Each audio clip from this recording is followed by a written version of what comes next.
కన్యా రాశి వారికి ఈ సంవత్సరం ఆదాయం 14, వ్యయం 2, రాజపూజ్యం 6, అవమానం 6. అన్నీ కూడా రాజపూజ్యం అవమానం సమాన మిశ్రమంలో ఉన్నాయి. ఆదాయం అనేటువంటిది 14గా ఉంది, వ్యయం 2గా ఉంది. ఈ సంవత్సరం వీరికి చక్కటి ఆహారము చక్కగా ఉండడానికి వీరికి అనుకూలంగా ఉంటుంది. ఈ సంవత్సరం వాళ్ళు ఎటువంటి పనులు చేసినా కూడా అవి ముందరికి వెళ్తూ ఉంటాయి.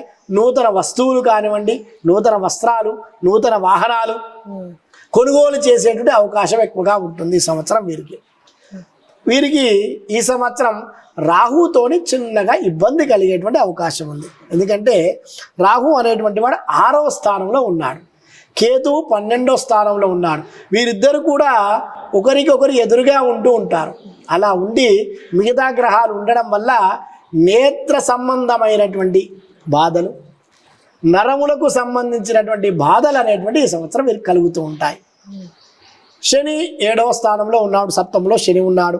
తర్వాత గురువు 10వ స్థానంలో ఉన్నాడు. కాబట్టి వారితో కొద్దిగా ఇబ్బందులు అనేటువంటి లేకుండా ఈ యొక్క రాహుకేతుల వల్ల ఈ నేత్ర సంబంధమైనటువంటివి, నరాలకు సంబంధమైనటువంటి ఇబ్బందులు ఏర్పడి ఆరోగ్య సమస్యలు ఏర్పడుతూ ఉంటాయి.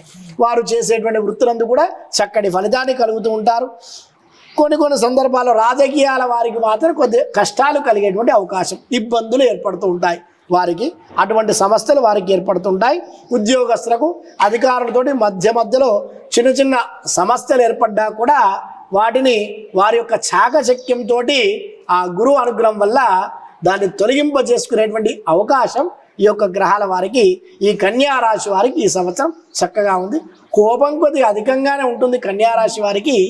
ఆ ఉన్నా కూడా ఎదుటి వారికి నొప్పించకుండా చేసుకునేటువంటి సత్వరమైనటువంటి అవకాశం ఈ సంవత్సరం ఈ యొక్క కన్యా రాశి వారికి చక్కగా ఉందమ్మా. గురువుగారు, ఈ కన్యా రాశి వారు వాహనాలు కొనుగోలు చేసే అవకాశం ఉందని చెప్పారు. అయితే వాళ్ళు వాహనాలు తీసుకునేటప్పుడు ఏ రంగు తీసుకుంటే మంచిగా కలిసి వస్తుంది అంటారు వారికి? ఈ కన్యా రాశి వారికి ఎరుపు రంగు కానివ్వండి, నీలి రంగు అంటే బూడిద రంగు కానివ్వండి, ఇట్లాంటివి తీసుకోవచ్చమ్మా.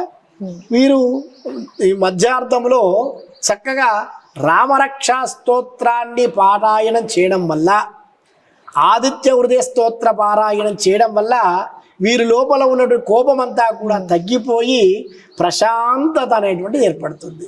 లేనట్లయితే కొన్ని సందర్భాల్లో చిన్న విషయాలకే అవి పెద్దగా జరిగేటువంటి అవకాశాలు ఏర్పడుతూ ఉంటాయి. కాబట్టి చక్కగా రామరక్షా స్తోత్రాన్ని పారాయణం చేసి మంగళవారం నాడు ఎక్కువ ప్రయాణాలు చేయకుండా చేసినట్లయితే వీరికి సంవత్సరం అంతా కూడా చక్కటి అనుకూలత ఏర్పడుతూ ఉంటుంది. మంచిది గురుగారు.